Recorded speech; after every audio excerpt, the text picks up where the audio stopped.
नमस्कार दोस्तों, स्वागत है आपका। कैसा है ये बंधन अनजाना भाग 6 में। कहानी को विस्तार से समझने के लिए कहानी के पिछले भागों को जरूर सुनें, तभी आपको यह कहानी समझ में आएगी। अगर आप लोगों को हमारी कहानी पसंद आ रही हो तो वीडियो को लाइक ज़रूर कीजिएगा, और अभी तक आप लोगों ने हमारे चैनल को सब्सक्राइब नहीं किया है तो चैनल को सब्सक्राइब करके बेल आइकन को प्रेस ज़रूर करें। तो चलिए दोस्तों, कहानी शुरू करते हैं। जय श्री कृष्णा, राधे राधे।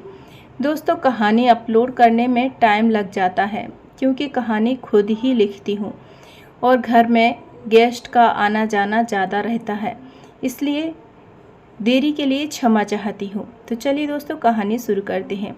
देव सोफे पर सोया हुआ था, लेकिन उसे ये ख्याल ही नहीं था कि वो अपने बेड पर नहीं है, बल्कि सोफे पर सोया हुआ है।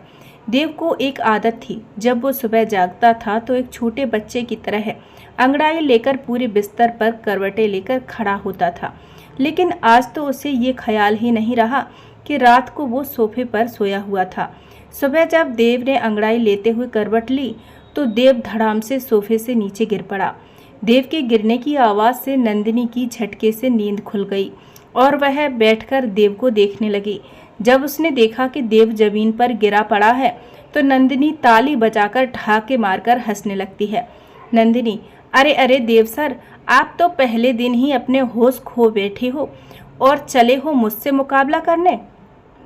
मुझे नहीं पता था आप इतने भुलक्कड़ हो, जो आपको ये तक याद नहीं रहा कि आप कहाँ सोए हुए हो।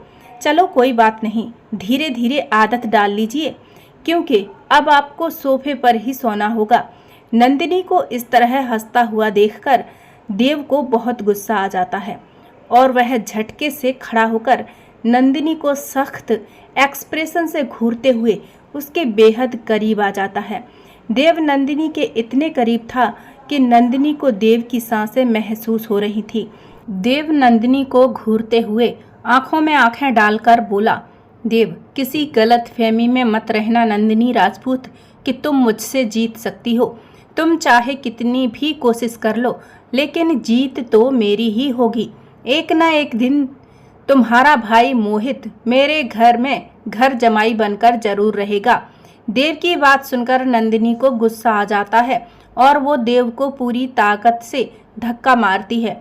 नंदिनी के धक्का मारने से देव का बैलेंस बिगड़ जाता है और वो नंदिनी के ऊपर ही गिर जाता है। जैसे ही देव नंदिनी के ऊपर गिरता है, वैसे ही तेज हवा से कमरे की खिड़की खुल जाती है और ठंडी हवा का झोंका एकदम से अंदर आता है तो नंदिनी की लटें नंदिनी के चेहरे को ढक लेती हैं। देव नंदिनी के आधे खुले चेहरे में खो जाता है, फिर एक हाथ से नंदिनी के चेहरे से उसकी लटों को हटाता है। नंदिनी ने तो अपनी दोनों आंखें कसकर बंद कर रखी थीं। देव की इतनी नज़दीकी से नंदिनी के पूरे बदन में सिरहंसी दौड़ गई। उधर देव भी नंदिनी के खूबसूरत चेहरे में इस तरह खो गया कि उसे अपना ख्याल ही नहीं रहा। दोनों की धड़कनें तेज हो गई थीं। दोनों को एक दूसरे की गर्म सांसें मदहोश कर रही थीं। नंदिनी धीरे धीरे अपनी आंखें खोलती है तो वो भी देव की आंखों में खो जाती है। जो अभी कुछ देर पहले एक दूसरे को चैलेंज कर रहे थे, वो अब एक दूसरे में इस कदर खोए कि एक दूसरे से नजरें नहीं हटा पा रहे थे। तभी दरवाजे पर किसी की दस्तक होती है और खटखट की आवाज़ से दोनों हड़बड़ाकर खड़े होते हैं। नंदिनी झट से अपनी साड़ी का पल्लू ठीक करने लगती है।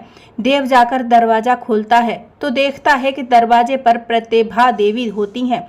प्रतिभा देवी, अरे देव, तुम अभी तक तैयार नहीं हुए? देव एक नज़र पीछे देखकर बोला, देव, वो चाची, कल कुछ ज़्यादा ही थकान हो गई थी, इसलिए सुबह का पता ही नहीं चला। आप यहाँ कुछ काम था क्या? प्रतिभा देवी अंदर आते हुए एक नज़र बिस्तर पर डालते हुए बोली, काम बहुत ज़रूरी था, इसलिए मुझे यहाँ आना पड़ा। कहीं मैं गलत टाइम पर तो नहीं आ गई? नंदिनी की तरफ मुस्कुराकर देखते हुए बोली। चाची की बात सुनकर नंदिनी झेंपते हुए अपनी नज़रें दूसरी तरफ करके बोली, नंदिनी, नहीं नहीं चाची जी, आपको ऐसा क्यों लगा? बल्कि आप तो बिल्कुल सही समय पर आई हैं। इतना कहकर नंदिनी प्रतिभा देवी के पैर छू लेती है।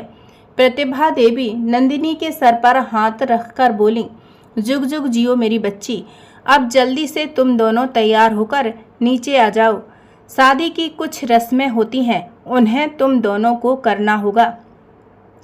चाची की बात सुनकर देव सख्त लहजे में बोला, चाची जी, मैं पहले भी आपसे कह चुका हूँ कि मैं इस शादी को कतई नहीं मानता और ना कभी मानूंगा। फिर आप क्यों इन फालतू की रस्मों के गुणगान करने यहाँ आई हो? अगर आपको इसके अलावा और कोई काम है तो वह मुझे बताइए, लेकिन मैं यह सब बिल्कुल नहीं करूँगा। फिर अपनी टॉवल को उठाते हुए, मुझे ऑलरेडी बहुत लेट हो गया है, मुझे जल्दी तैयार होकर ऑफिस निकलना है। वैसे भी 2 दिन से ऑफिस नहीं जा पाया हूँ, वैसे ही मेरा मूड बहुत ख़राब है। अब आप और ज़्यादा मत ख़राब कीजिए, जाइए और अपने ज़रूरी काम कीजिए। मैं नहीं चाहता कि एक ही बात मुझे आपको बार बार बतानी पड़े। इतना कहकर देव बाथरूम में नहाने के लिए घुस जाता है। प्रतिभा देवी नंदिनी के सिर पर हाथ रखकर बोली, प्रतिभा देवी, नंदिनी बेटा, देव की बातों का बुरा मत मानना, वो दिल का बुरा नहीं है, मगर थोड़ा खड़ूस जरूर है। जिंदगी में उसने बहुत दुख देखे हैं, इसलिए उसका बर्ताव इतना सख्त हो गया है। तुम चिंता मत करना, धीरे धीरे सब ठीक हो जाएगा। भले वो आज इस शादी को मानने से इनकार कर रहा है, लेकिन मुझे पूरा विश्वास है तुम उसके दिल में अपनी जगह जरूर बना लोगी।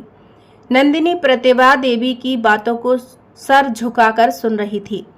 वो उनसे कुछ भी कहकर उनकी नज़रों में बुरा नहीं बनना चाहती थी, लेकिन वो मन ही मन बोली, नंदिनी, दिल में जगह बनाए मेरी जूती, मैं खुद इससे इतनी नफरत करती हूँ कि उसके दिल में तो क्या, मेरा बस चले तो मैं उसके बगल में भी घर ना बनाऊं। मेरी अगर मजबूरी न होती तो मैं इस कमरे में एक पल भी न रुक सकती।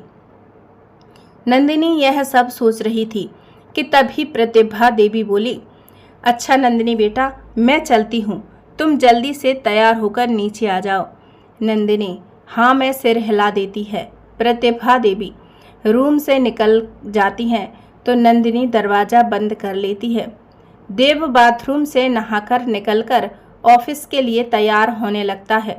तभी नंदिनी देव के करीब आकर देव पर गुस्सा करते हुए बोली, नंदिनी, तुम्हारी हिम्मत कैसे हुई मुझे छूने की? अपनी चाची के सामने तो बड़ा अकड़ते हो कि मैं इस शादी को नहीं मानता, लेकिन मेरे करीब आने के बहाने तलाश करते रहते हो। देव, बकवास बंद करो अपनी और नज़दीक आकर। तुमने धक्का दिया था मुझे ताकि मैं तुम पर गिर जाऊं और तुम मेरे करीब आ सको। नंदिनी देव को उंगली दिखाते हुए, नंदिनी, मिस्टर देव खुराना, मुझ पर ये घटिया इल्ज़ाम लगाने की कोई ज़रूरत नहीं है। मैं अच्छे से जानती हूँ तुम जैसे लड़कों को। देव नंदिनी का हाथ पकड़कर पीछे मरोड़ते हुए उसे पीछे दीवार से सटा देता है और उसकी आंखों में आंखें डालकर दांत भींचते हुए, देव, क्या जानती हो तुम मेरे बारे में? क्या जानती हो? अगर मैं उस तरह का लड़का होता तो तुम रात भर चैन से ना सोई होती। अगर मैं उस तरह का लड़का होता तो मैं तुम्हें रात में ही यूज कर चुका होता और तुम मेरा कुछ नहीं बिगाड़ पाती, समझी तुम? इसलिए मुझसे दोबारा कुछ भी बोलने से पहले 1000 बार सोच लेना। तुम में है क्या जो मैं तुम्हारे नज़दीक आने के बहाने तलाश करूँगा? अरे हाई स्टैंडर्ड लड़कियाँ मेरी एक नज़र पाने को तरसती हैं। जब मैं उन्हें भाव नहीं देता तो तुम क्या चीज़ हो? नंदिनी देव से काफ़ी देर से खुद को छुड़ाने की कोशिश कर रही थी। जैसे ही देव की बात खत्म हुई, उसने झटके से नंदिनी का हाथ छोड़ दिया। नंदिनी का हाथ लाल हो गया था और दर्द भी हो रहा था, मगर देव उसे अनदेखा करके ऑफिस के लिए निकलने लगता है। वो नीचे आता है जहां डाइनिंग टेबल पर सारे घरवाले नाश्ता कर रहे थे। देव को जाता देखकर प्रतिभा देवी, अरे बेटा नाश्ता तो करते जाओ। देव, नहीं चाची जी, आप लोग करिए नाश्ता, मुझे भूख नहीं है और यहाँ वैसे भी किसी को सिवाय खाने के अलावा और कुछ कहाँ आता है। देव का इशारा बाकी घर वालों की तरफ था। प्रतिभा जी भी इस बात को अच्छे से समझ पा रही थी। वो एक नज़र पीछे घर वालों की तरफ देखकर कुछ कहती, उससे पहले ही देव वहां से चला जाता है। प्रतिभा देवी डाइनिंग टेबल पर आकर अपनी कुर्सी पर बैठ जाती हैं। तभी देव की बड़ी चाची बोली, क्या छोटी, जब देखो उसके नखरे उठाती रहती है और वह तुम्हें घास भी नहीं डालता। क्या तुम्हें अपनी बेइज्जती करवाने में मजा आता है? प्रतिभा देवी अपनी जेठानी को कोई जवाब नहीं देती और उनकी तरफ देखने लगती हैं। तभी प्रतिभा देवी के पति मान सिंह बोल पड़े, अरे रहने दीजिए भाभी जी, आप भी किसको समझा रही हैं? इससे तो यह खुद अपनी तो बेइज्जती करवाती ही है, लेकिन साथ में हम सब की भी बेइज्जती करवाने में कोई कसर नहीं छोड़ती। हम यहाँ इस घर में क्या रहते हैं, रोज एक नई बेइज्जती करता है हमारी। हम तो बस मौके की तलाश में हैं, बस एक मौका मिल जाए और इसकी सारी संपत्ति अपने नाम होगी। अपने पति की बात सुनकर प्रतिभा देवी से रहा नहीं गया और वह बोली, आपको शर्म नहीं आती इस तरह की बातें करते हुए? आखिर इसका हम लोगों के सिवाय और है ही कौन? हम इस घर में हंसी खुशी रह रहे हैं, यह क्या कम है? एक बात हमेशा याद रखना, अगर तुम किसी के साथ बुरा करोगे तो तुम्हारे साथ भी बुरा ही होगा। मानसिंह, अरे श्रीमती जी, ये अपना ज्ञान अपने पास रखो, हमें इसकी ज़रूरत नहीं है। तभी देव की बड़ी चाची मुंह टेढ़ा करते हुए बोली, मानसिंह तुम बिल्कुल सही कह रहे हो। प्रतिभा को तो पता नहीं क्या हो गया है जो इसे हमेशा लाड़ प्यार करती रहती है और वह इसे कुछ भी नहीं समझता। इधर नंदिनी नहा धोकर नीचे आने के लिए सीढ़ियों पर आ रही थी। तभी देव के घर वालों को इस तरह की बातें करता सुनती है तो वहीं चुपचाप एक कोने में खड़ी हो जाती है। नंदिनी देव के घर वालों के मुंह से देव के बारे में ऐसी बातें सुनती है तो वह सोचने लगती है कि यह सब लोग देव के बारे में इतना जहर अपने मन में घोले हुए हैं। आखिर यह देव ऐसा ही है, कोई भी इसका साथ नहीं दे सकता। सिर्फ और सिर्फ इसके खड़ूसपन की वजह से इसके साथ होना ही यही चाहिए। इसने मेरे साथ इतना गलत किया है तो अपने घर वालों को कौन सा छोड़ा होगा। नंदिनी वहीं खड़ी सब बातें सुन रही थी कि तभी प्रतिभा जी की नज़र नंदिनी की तरफ पड़ती है और वह सबको चुप रहने का इशारा करती हैं और खड़े होकर नंदिनी को आवाज़ लगाती हैं, प्रतिभा देवी, अरे नंदिनी बेटा, वहाँ क्यों खड़ी हो? आओ हमारे साथ आकर नाश्ता करो, हम सब लोग बस तुम्हारा ही इंतज़ार कर रहे हैं। देव तो बिना कुछ खाए ही ऑफिस के लिए निकल गया, लेकिन तुम चिंता मत करो, वह वहाँ कुछ न कुछ जरूर खा लेगा।